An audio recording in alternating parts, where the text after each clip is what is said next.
বন্ধুরা, স্বাদে দেশি রান্নাঘরে আমি আপনাদের সবাইকে স্বাগতম জানাই।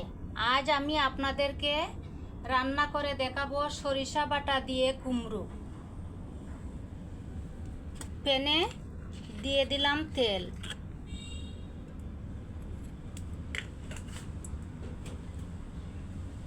দেখুন বন্ধুরা, এখানে কুমড়ো বড় বড় করে টুকরো করে পরিষ্কার করে রেখেছি। এখন লবণ হলুদ দিয়ে মেখে তেলে ভেজে নেব। দিয়ে দিলাম সামান্য লবণ, দিয়ে দিলাম হলুদ।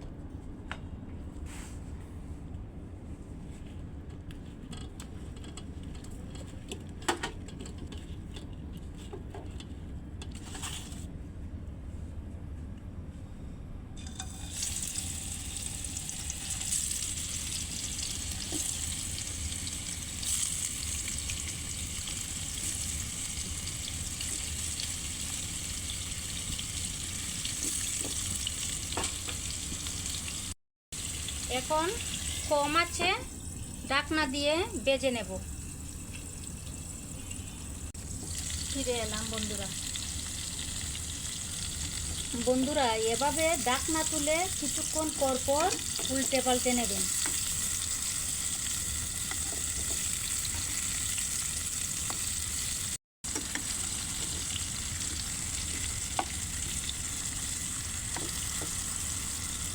আবারও দিয়ে দিলাম ঢাকনা।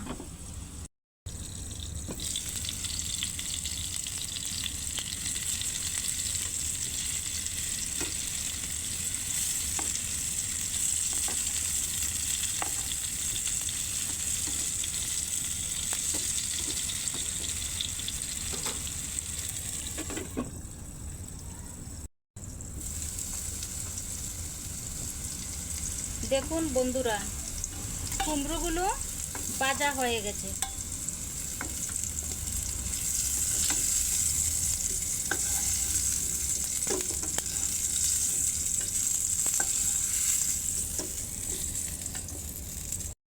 এভাবে একে একে সব কুমড়োগুলো তেলে ভেজে নেব।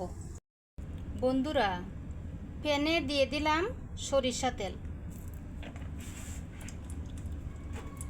ফোড়নে দিয়ে দিলাম মেথি।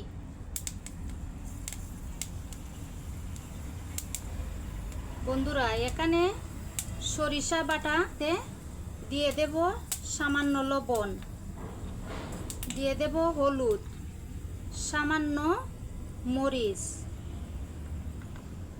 ধনে গুঁড়ো, জিরা গুঁড়ো, দিয়ে দিলাম 1 চামচ আদা।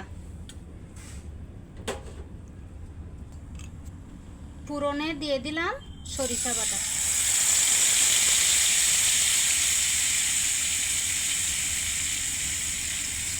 এখন কষিয়ে নেব।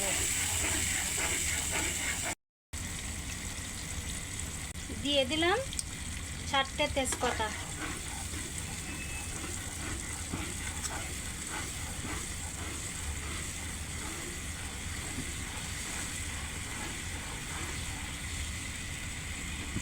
দেখুন বন্ধুরা, মশলা কষানো হয়ে গেছে।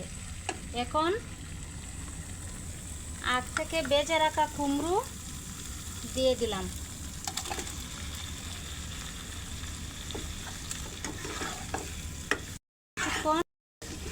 আবারও কিছুক্ষণ কষানো মশলায় কুমড়োগুলো ভেজে নিয়ে তাতে গরম পানি দিয়ে দেব।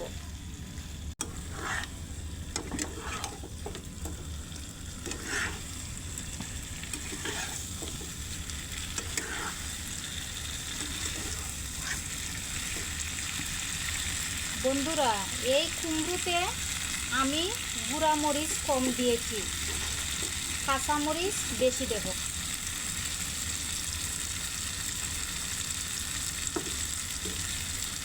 দিয়ে দিলাম গরম পানি।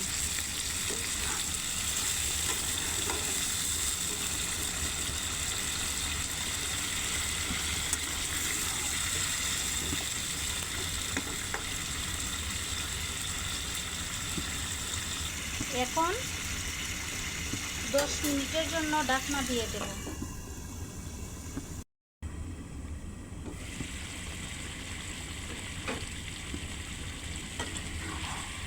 দেখুন বন্ধুরা, কুমড়োগুলো কত সুন্দর সিদ্ধ হয়ে গেছে।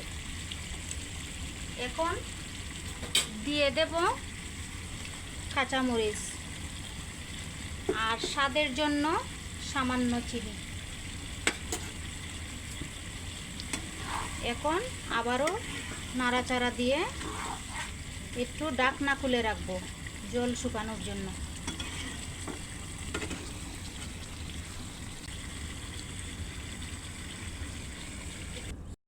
তরকারিটি হয়ে গেছে, নামিয়ে নেব। বন্ধুরা, ঠান্ডা মাথায় বাসায় রান্না করে খেয়ে লাইক শেয়ার দিয়ে আমার পাশে থাকবেন।